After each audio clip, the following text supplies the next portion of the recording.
Hi guys, कैसे हो आप सब। उम्मीद करती हूँ कि सब लोग अच्छे होंगे। मैं भी बहुत अच्छी हूँ। पिछले ब्लॉग को इतना सारा प्यार देने के लिए आप सबको दिल से धन्यवाद और मैं आपका अब अपने नए ब्लॉग में स्वागत करती हूँ। अगर आपको मेरी वीडियोस और ब्लॉग्स अच्छे लगे तो प्लीज सपोर्ट कीजिएगा और चैनल को सब्सक्राइब कीजिएगा। और अगर आज के व्लॉग की शुरुआत सुबह सुबह उठकर स्टार्ट कर दिया था व्लॉग, क्योंकि अगर एक बार आप व्लॉग शुरुआत कर देते हो तो फिर पूरे दिन भर मन रहता है कि हाँ भाई व्लॉग रनिंग है, उसको कंप्लीट करना है। अगर आप शुरू ही नहीं करते तो फिर ऐसा होता है कि आप शुरू करेंगे, इस काम से शुरू करेंगे, आप शुरू करेंगे और फिर शुरू ही नहीं होता। इसलिए आज मैंने सुबह सुबह सोचा कि सफाई के काम कर रही हूँ घर में, तब से शुरुआत कर लेती हूँ। तो सुबह सुबह उठ के झाड़ू लगा दी थी, उसके बाद पोछा लगाया, घर में पूरे घर की क्लीनिंग की थी। रोजाना इतनी आंधी और हवाएं चलती है, दिन में आप कितना भी साफ पोछा लगाओ अगले दिन फिर से उतनी मिट्टी हो जाती है फर्श पर। और साथ के साथ पोछा लगाते लगाते दूध गर्म के लिए रखा था किचन में, तो वो भी गर्म हो गया था। उसके बाद दूध और केले खाए थे सुबह नाश्ते में। पोछा लगा रही थी तभी बीच बीच में अंश को भी संभाल लेती थी। वे परवीन जी जा रहे थे, बोल रहे थे कि दूध गर्म हुआ है, आपने ध्यान नहीं दिया। फिर मैंने बोला तो गीला पोछा आप क्यों जा रहे हो। ऐसे धीरे धीरे करते करते सुबह सारे काम हो जाते हैं सफाई वगैरह के। उसके बाद में अंश को नहलाना, उसकी मालिश करनी, तो बच्चे के काम हो जाते हैं। फिर इसलिए तब तक वो सो रहा होता है, तब तक आप अपने सारे काम निपटा लो तो सही रहता है। फिर बीच में ही वो रोने लग गया था, तब आई अंदर, देखा वो खेल रहा है, उसको भूख लगी है।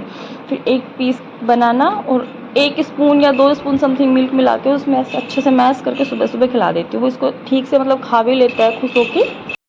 पूरे दिन भर तो ब्रेस्ट फीडिंग करवाती हूँ, लेकिन एक बार बच्चों को कुछ खिला दो तो थोड़ी देर के लिए ऐसे हो जाता है कि उसका पेट भरा भरा होता है और कुछ खाना भी सीख जाएगा। 5 मंथ्स क्रॉस कर चुका है वो, इसलिए फिर उसको बैठाया। वो रो रहा था तो पहले उसके साथ थोड़ी सी मस्ती की जिससे वो हंसने लगे और फिर खाना शुरू करे।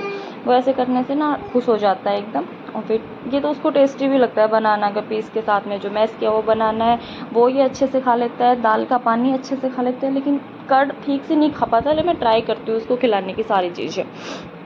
मिल्क तो सोचती हूँ कि ऐसे ब्रेस्ट फीड कर रहा है तो मिल्क की ज़रूरत नहीं है। बाकी ऑरेंज का जो जूस निकाल के देते हैं वो भी ठीक से खा लेता है। जो जो चीज़ें इसे ठीक लगती है वो खा लेता है, वही खिलाने का ट्राई करती हूँ। फिर ऐसे उसको खिलाया सुबह सुबह, खिला के फिर 1-2 काम और बचे थे वो कर रही। इसके काम कंप्लीट होने के बाद में लंच की तैयारी की। करेलों को आज करेले की सब्ज़ी बनानी थी लंच में, इसलिए करेले कट करके थोड़ी देर नमक लगा के धूप में रखे और प्याज कट कर लिए थे। फिर मम्मी ने करेले धो के दे दिए थे अंदर 2-3 पानी से, तो मैंने करेले फ्राई होने के लिए रख दिए। करेलों को फ्राई किया। उसके बाद करेले फ्राई होने के बाद में इनको धीरे धीरे स्लो गैस करके आप फ्राई कर लो। कड़वी सब्जी नहीं बनती बिल्कुल भी। आई थिंक 10-20 मिनट के लिए रखा होगा इनको नमक लगा के बाहर, और फिर अच्छे से 2-3 पानी से वॉश कर लो तो ठीक सब्जी बनती है, बिल्कुल भी कड़वाहट नहीं आती। और मेरे को तो करेले की सब्जी बहुत पसंद है। आप में से किस किस को अच्छी लगती है। बिल्कुल भी कड़वी नहीं लगती ना, तो ठीक लगती है। अच्छे से फ्राई करके बनाते हो आप तो अच्छे से मसाले वगैरह डाल के उसमें। करेले फ्राई हो गए हैं, देखो इनका कलर चेंज होने लगा है। करेले फ्राई होने के बाद में इसको निकाल लेते हैं और नॉर्मल सब्जी की जैसे छोंक लगा दिया, जैसे लहसुन और प्याज डाल के। लहसुन और सौंफ का पाउडर डाल दो ना, और एक कैरी हो तो उससे और भी टेस्टी लगता है। मैंने करेले में ये कैरी कट कर रखी थी छोटी छोटी, जो क्लिप शायद आउट हो गई है, मिसिंग थी, इसलिए मैं नहीं डाल पाई। उसके बाद में करेले फ्राई होने के बाद निकाले और निकाल के छोंक लगाया था। छोंक के लिए पहले सरसों का तेल रखा, इसमें थोड़ी सी मेथी डाली और जीरा डाला, फिर छोंक लगा लिया था। करेले की अगर फुल रेसिपी आप लोग स्टेप बाय स्टेप जानना चाहते हो तो प्लीज़ मुझे कमेंट कीजिएगा। फिर मैं नेक्स्ट वीडियो में फुल रेसिपी अच्छे से स्टेप बाय स्टेप डालूंगी।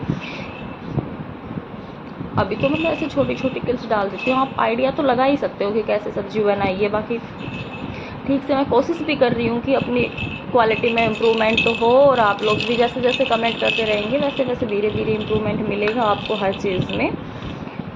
ये लहसुन और अदरक को पेस्ट बना के डाला था, ये फ्राई हो जाएगा। उसके बाद अनियन फ्राई की थी। अनियन फ्राई करने के बाद मसाले फ्राई किए थे, सूखे मसाले, हल्दी, मिर्ची, जीरा पाउडर और सौंफ का पाउडर डाला था। उसके बाद में करेले डाल दिए थे इसमें।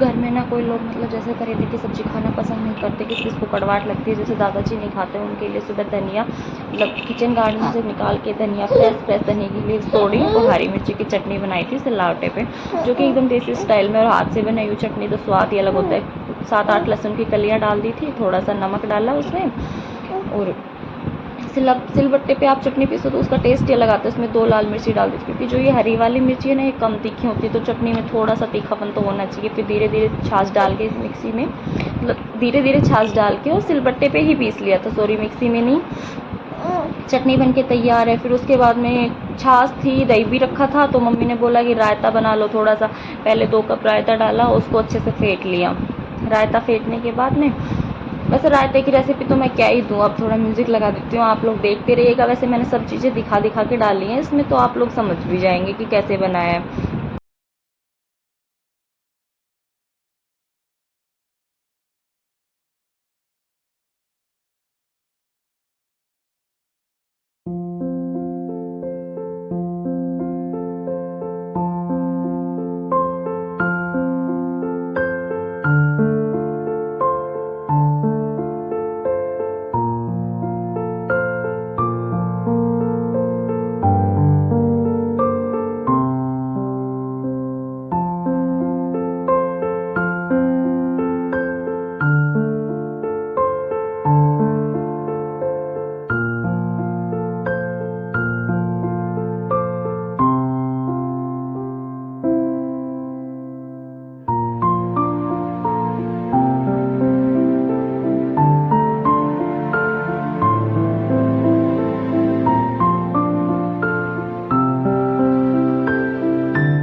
फिर ये दादाजी लिए लंच निकाला, जिसमें चटनी, छाछ, रायता और चूल्हे पे बनी हुई रोटियाँ थी। सुबह सुबह रोटियाँ ना मम्मी बना देती है चूल्हे पे, क्योंकि मेरे पास काफ़ी सारे काम हो जाते हैं उसके लिए। और ये परवीन जी का लंच था, वो बोल रहे थे कि मेरे पास शक्कर खानी है, तो फिर इसलिए उनके लिए शक्कर निकाली थी थोड़ी सी घी डाल के। शाम को मैंने ये जो पौधे बोए थे, टमाटर के पेड़ हैं 7-8, जो कि काफ़ी दिन पहले लगाए थे, 10-20 दिन पहले। इनकी मिट्टी एकदम टाइट हो गई थी, तो मैंने सोचा इनमें खोदी की जाए कल चीज़ें। फिर शाम को इनमें खोदी लगाई। इसे खोदी लगाने से ना पौधों को ऑक्सीजन अच्छे से मिलती है और ग्रोथ भी अच्छी होती है। तो मैं 15-20 दिन में तो लगभग ग्रोथ के लिए अच्छे से लगा ही देती हूँ जो भी पेड़ पौधे बोए रखती हूँ। मैंने तो ना गर्मियों की सब्जी बो दी है। आप सबने कुछ बोया है या नहीं बोया, प्लीज़ कमेंट कीजिएगा। और कौन कौन सब्जियाँ लगाता है घर में, मतलब मेरे को अच्छा लगता है कि ऐसे टमाटर बो लिए, पालक, धनिया हो, ये सब घर का हो तो मतलब रोजाना चाहिए होता है सब्जी में, और फिर घर का हो तो हेल्थी भी होता है, इसलिए। फिर शाम को इन सब में खोदी लगाने के बाद में इनमें पानी दिया। अंश भी मस्ती कर रहा था, शायद सो रहा था वो मम्मा के पास में, इसलिए मैंने सोचा फ्री टाइम है चलो ये काम कर लिया जाए आज। फिर पालक और धनिया बोया था इसमें, ये गर्मियों के लिए, जो भी सर्दियों का था वो तो अब सूखने लगा, उसको उखाड़ दिया। और ये नया पालक और धनिया बोया, इसमें पानी दिया ऐसे वो निकाल कर। ये देवर जी थे, बोल रहे थे आप पहले अंश को ले लो, इन्होंने तो अंश को ही बाल्टी में बैठा दिया कि नहा ले बेटा।